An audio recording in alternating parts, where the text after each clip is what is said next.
ಲಂಬಗೆರೆ ಲಂಬಗೆರೆ ಶ್ರೀಗುರು ಚರಿತ್ರೆ 25ನೆಯ ಅಧ್ಯಾಯ ಕರ್ಮಕಾಂಡ.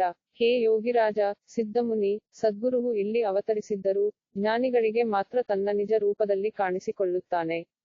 ಸಾಮಾನ್ಯರಿಗೆ ಮನುಷ್ಯ ಮಾತ್ರನಾಗಿಯೇ ಕಾಣಿಸಿಕೊಳ್ಳುತ್ತಾನೆ. ಶ್ರೀಗುರುವು ತ್ರಿವಿಕ್ರಮನಿಗೆ ಪ್ರತ್ಯಕ್ಷ ದರ್ಶನವನ್ನು ಕೊಟ್ಟ ನಂತರ ನಡೆದ ವಿಷಯಗಳನ್ನು ಸವಿಸ್ತಾರವಾಗಿ ಹೇಳಿ ಎಂದು ನಾಮಧಾರಕನು ಕೇಳಿದನು. ಅದಕ್ಕೆ ಸಿದ್ಧಮುನಿ, ಶ್ರೀಗುರುಲೀಲೆಗಳೆನ್ನುವುದು ಎಲ್ಲವೂ ನನಗೂ ತಿಳಿಯದ ವಿಷಯವೇ. ನನಗೆ ತಿಳಿದ ಮಟ್ಟಿಗೆ ಹೇಳುತ್ತೇನೆ, ಸಾವಧಾನವಾಗಿ ಕೇಳು. ವೈಡೂರ್ಯನಗರವೆಂಬಲ್ಲಿ ಒಬ್ಬ ಯವನ ರಾಜನಿದ್ದನು. ಅವನು ಬ್ರಹ್ಮದ್ವೇಷಿ, ಜೀವಹಿಂಸೆ ಮಾಡುವವನು.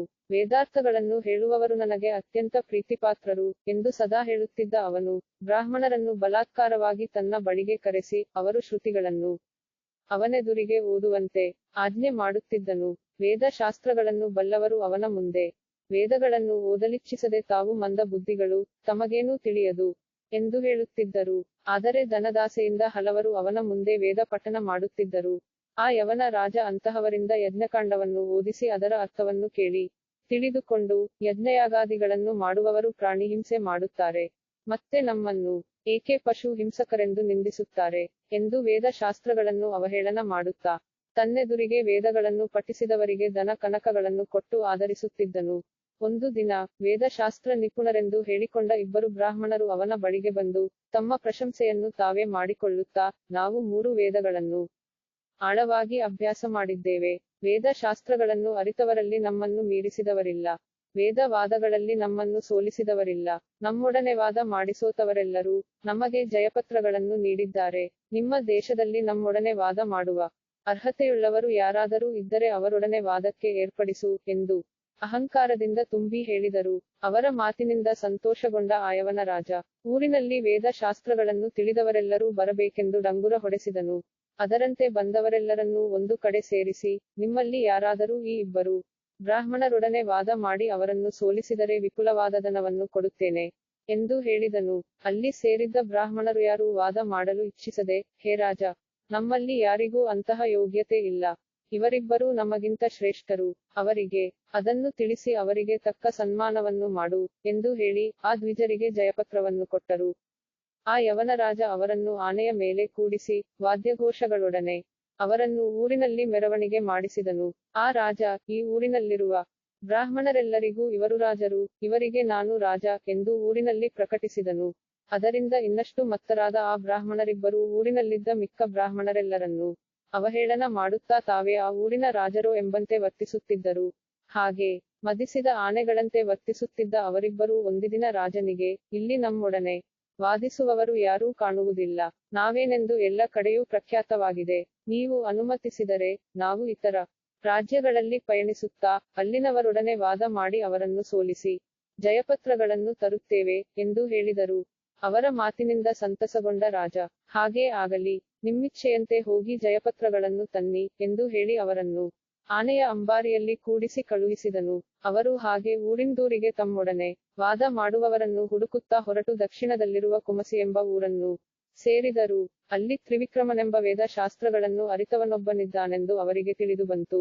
ಆ ಗರ್ವಗಂಧಿ ಬ್ರಾಹ್ಮಣರು ತ್ರಿವಿಕ್ರಮನನ್ನು ಕಂಡು, ಅಯ್ಯ, ನೀವು ತ್ರಿವೇದಗಳನ್ನು ಬಲ್ಲವರೆಂದು ಎಲ್ಲರೂ ಹೇಳುತ್ತಿದ್ದಾರೆ. ನೀವು ವೇದಗಳನ್ನು ಬಲ್ಲವರೇ ಆದರೆ ನಮ್ಮೊಡನೆ ವಾದ ಮಾಡಿ, ಇಲ್ಲದಿದ್ದರೆ ನಮಗೆ ಜಯಪತ್ರವನ್ನಾದರೂ ನೀಡಿ ಎಂದರು. ಅದಕ್ಕೆ ತ್ರಿವಿಕ್ರಮನು, ಅಯ್ಯ, ನಾನೊಬ್ಬ ಮೂಢ, ವೇದಗಳನ್ನು ಅರಿತವನಲ್ಲ. ವೇದ ಶಾಸ್ತ್ರಗಳನ್ನು ಅರಿತವನಾಗಿದ್ದರೆ ಈ ಕಾಡಿನಲ್ಲೇಕೆ ವಾಸ ಮಾಡುತ್ತಿದ್ದೆ. ನಾನು ನಿಮ್ಮಂತೆ ರಾಜರಿಂದ ಪೂಜಿತನಾಗಿ ಭೋಗ ಭಾಗ್ಯಗಳನ್ನು ಅನುಭವಿಸುತ್ತಿದ್ದೆ. ನಾನೊಬ್ಬ ತಾಪಸಿ, ಇಲ್ಲಿ ತಪಸ್ಸು ಮಾಡುತ್ತಾ ಭಿಕ್ಷೆ ಮಾಡಿಕೊಂಡು ಜೀವಿಸುತ್ತಿದ್ದೇನೆ. ನಿಮ್ಮೊಡನೆ ವಾದ ಮಾಡಲು ನಾನು ಸಮರ್ಥನಲ್ಲ. ನಿಮ್ಮಂತಹ ವಿದ್ವಾಂಸರೊಡನೆ ನನಗೆ ವಾದಗಳೇತಕ್ಕೆ? ಜಯಾಪಜಯಗಳಿಂದ ನನಗಾಗಬೇಕಾದ್ದೇನು ಎಂದನು.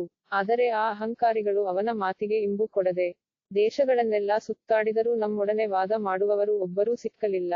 ನಾವು ಪಡೆದಿರುವ ಈ ಜಯಪತ್ರಗಳನ್ನು ನೋಡು. ನೀನು ನಮ್ಮೊಡನೆ ವಾದ ಮಾಡು, ಇಲ್ಲವೇ ನಮಗೆ ಜಯಪತ್ರ ಬರೆದು ಕೊಡು ಎಂದು ಮತ್ತೆ ಗರ್ವದಿಂದ ಹೇಳಿದರು. ತ್ರಿವಿಕ್ರಮನು ತನ್ನ ಮನಸ್ಸಿನಲ್ಲಿ, ಇವರಿಬ್ಬರೂ ಮದಾಂಧರು, ಬೇರೆಯವರನ್ನು ಅವಮಾನಿಸುವ ಅಹಂಕಾರಿಗಳು. ಇವರಿಗೆ ಸರಿಯಾಗಿ ಬುದ್ಧಿ ಹೇಳಲು ಗಂಧರ್ವಪುರದಲ್ಲಿರುವ ಶ್ರೀಗುರುವೇ ಸರಿಯಾದವರು. ಇವರನ್ನು ಅಲ್ಲಿಗೆ ಕರೆದುಕೊಂಡು ಹೋಗುತ್ತೇನೆ ಎಂದು ಯೋಚಿಸಿ, ಅಯ್ಯ, ನನಗೆ ಗಂಧರ್ವಪುರದಲ್ಲಿ ಗುರುಗಳೊಬ್ಬರಿದ್ದಾರೆ. ಅಲ್ಲಿಗೆ ಹೋಗೋಣ ಬನ್ನಿ. ಅವರ ಅಪ್ಪಣೆ ಪಡೆದು ನಿಮ್ಮೊಡನೆ ವಾದವೂ ಇಲ್ಲ ಜಯಪತ್ರವೂ ಕೊಡುತ್ತೇನೆ, ಎಂದು ಹೇಳಿ ಅವರಿಬ್ಬರನ್ನೂ ಕರೆದುಕೊಂಡು ಶ್ರೀಗುರುವಿದ್ದ ಸ್ಥಳಕ್ಕೆ ಹೊರಟನು. ಆ ಮದಾಂಧರಿಬ್ಬರೂ ಆನೆ ಅಂಬಾರಿಯಲ್ಲಿ ಕೂತು ನಡೆದು ಹೋಗುತ್ತಿದ್ದ ತ್ರಿವಿಕ್ರಮನ ಹಿಂದೆ ಹೊರಟರು. ಗುರುಸನ್ನಿಧಾನಕ್ಕೆ ಹೇಗೆ ಹೋಗಬೇಕು ಎಂಬ ಸಾಮಾನ್ಯ ಜ್ಞಾನವೂ ಇಲ್ಲದ ಅವರಿಬ್ಬರೂ ಹಾಗೆ ತಮ್ಮ ಮೃತ್ಯುವನ್ನು ತಾವೇ ಆಹ್ವಾನಿಸಿಕೊಂಡರು. ಗಂಧರ್ವಪುರವನ್ನು ಸೇರಿ ಅವರೆಲ್ಲರೂ ಶ್ರೀಗುರುವಾದ ನೃಸಿಂಹ ಸರಸ್ವತಿಗಳ ಬಳಿಗೆ ಹೋದರು. ತ್ರಿವಿಕ್ರಮನು ಅವರಿಗೆ ಸಾಷ್ಟಾಂಗ ನಮಸ್ಕಾರ ಮಾಡಿ, ಗುರುವರ, ಭಕ್ತವತ್ಸಲ, ಭವಾರ್ಣವತಾರಕ, ಜಯವಾಗಲಿ, ಜಯವಾಗಲಿ, ನಿಮ್ಮನ್ನು ಈಶ್ವರನೆಂದು ತಿಳಿಯದವನು ಅಧೋಗತಿಗೆ ಹೋಗುತ್ತಾನೆ, ಮುಂತಾಗಿ ಶ್ರೀಗುರುವನ್ನು ಸ್ತೋತ್ರ ಮಾಡುತ್ತಾ ಅಶ್ರುಪೂರ್ಣನಾಗಿ ಮತ್ತೆ ಮತ್ತೆ ನಮಸ್ಕರಿಸಿದನು. ನಮಸ್ಕರಿಸಿದ ಅವನನ್ನು ಶ್ರೀಗುರುವು ಎಬ್ಬಿಸಿ, ಯತೀಶ್ವರ, ನೀನು ಈಗ ಇಲ್ಲಿಗೆ ಬಂದ ಕಾರಣವೇನು? ಏನು ನಿನ್ನ ಇಚ್ಛೆ? ಎಂದು ಕೇಳಿದರು. ಅದಕ್ಕೆ ತ್ರಿವಿಕ್ರಮನು, ಸ್ವಾಮಿ, ಗರ್ವಿತರಾದ ಇಬ್ಬರು ಬ್ರಾಹ್ಮಣರು ನನ್ನ ಬಳಿಗೆ ಬಂದು, ನಾವು ವೇದ ಶಾಸ್ತ್ರ ಪುರಾಣಗಳನ್ನು ಆದ್ಯಂತವಾಗಿ ಬಲ್ಲವರು, ವಾದಾಭಿಲಾಷಿಗಳು, ಚತುರ್ವೇದ ಪಂಡಿತರು, ಜ್ಞಾನಿಗಳು, ಎಂದು ತಮ್ಮ ಪ್ರಶಂಸೆಯನ್ನು ತಾವೇ ಮಾಡಿಕೊಳ್ಳುತ್ತಾ ನಮ್ಮೊಡನೆ ವಾದ ಮಾಡು, ಇಲ್ಲವೇ ಜಯಪತ್ರವನ್ನು ಕೊಡು, ಎಂದು ಬಲಾತ್ಕಾರ ಮಾಡುತ್ತಿದ್ದಾರೆ. ಅವರಿಗೆ ಎಷ್ಟು ತಿಳಿಯ ಹೇಳಿದರೂ ಅವರು ಅದನ್ನು ಗಣನೆಗೆ ತಂದುಕೊಳ್ಳದೆ ಗರ್ವಿತರಾಗಿ ಮಾತನಾಡುತ್ತಿದ್ದಾರೆ.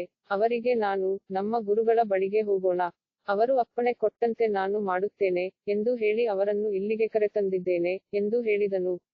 ಅವನ ಮಾತನ್ನು ಕೇಳಿದ ಶ್ರೀಗುರುವು ಆ ಬ್ರಾಹ್ಮಣರನ್ನು ಕರೆದು, ಅಯ್ಯ, ವಾದ ವಿವಾದಗಳಿಂದ ನಿಮಗಾಗುವ ಫಲವೇನು? ಇತರ ಬ್ರಾಹ್ಮಣರನ್ನು ಪರಾಭವಗೊಳಿಸಿ ಅವಮಾನಿಸುವುದರಿಂದ ನಿಮಗುಂಟಾಗುವ ಲಾಭವೇನು? ನಮಗೆ ಜಯಾಪಜಯಗಳು ಎರಡೂ ಸಮಾನವೇ? ನಾವು ತಾಪಸಿಗಳು, ನಮ್ಮನ್ನು ಜಯಿಸಿ ನಿಮಗೆ ದೊರೆಯುವ ಪುರುಷಾರ್ಥವೇನು? ಎಂದು ಕೇಳಿದರು.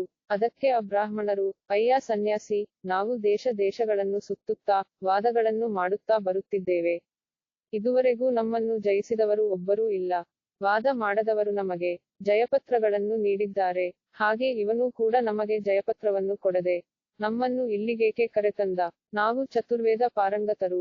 ನಿಮ್ಮಿಬ್ಬರಲ್ಲಿ ಯಾರಾದರೊಬ್ಬರು ನಮ್ಮೊಡನೆ ವಾದ ಮಾಡಿ, ಇಲ್ಲವೇ ಜಯಪತ್ರವನ್ನು ಕೊಡಿ, ಎಂದು ಮದೋನ್ಮತ್ತರಾಗಿ ಹೇಳಿದರು. ಅದಕ್ಕೆ ಶ್ರೀಗುರುವು, ಅಯ್ಯ, ನಿಮಗೆ ಇಷ್ಟೊಂದು ಗರ್ವವಿರಬಾರದು. ಗರ್ವದಿಂದಲೇ ರಾಕ್ಷಸರು ಹತರಾದರು. ಗರ್ವಿತನಾದ ಬಲಿಯ ಪಾಡೇನಾಯಿತು ಎಂಬುದು ನಿಮಗೆ ತಿಳಿಯದೆ, ಬಾಣಾಸುರನ ಗತಿಯೇನಾಯಿತು ಎಂದು ಗೊತ್ತಿಲ್ಲವೇ? ಗರ್ವೋನ್ಮತ್ತನಾದ ರಾವಣನ ಗತಿಯೇನಾಯಿತು ಎಂದು ಅರಿಯರೆ? ಸಂಪೂರ್ಣವಾಗಿ ವೇದಗಳನ್ನು ಬಲ್ಲವರಾರು?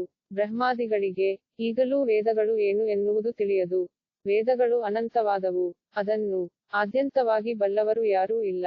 ನೀವು ವೃಥಾ ಗರ್ವಪಡುತ್ತಿದ್ದೀರಿ. ಇದು ನಿಮಗೆ ಒಳ್ಳೆಯದಲ್ಲ. ವೇದಗಳು ಅನಂತವಾಗಿರುವಾಗ ನೀವು ಚತುರ್ವೇದಗಳನ್ನು ಬಲ್ಲ ಪರಿಣತರೆಂದು ಹೇಳಿಕೊಳ್ಳುವುದು ಎಷ್ಟು ಸಮಂಜಸ? ಎಂದು ಕೇಳಲು, ಆಗರ್ವಗಂಧಿಗಳು, ನಾವು 4 ವೇದಗಳನ್ನು ಸಾಂಗೋಪಾಂಗವಾಗಿ ಅಭ್ಯಾಸ ಮಾಡಿದ್ದೇವೆ, ಎಂದು ಉನ್ಮತ್ತರಾಗಿ ಹೇಳಿದರು.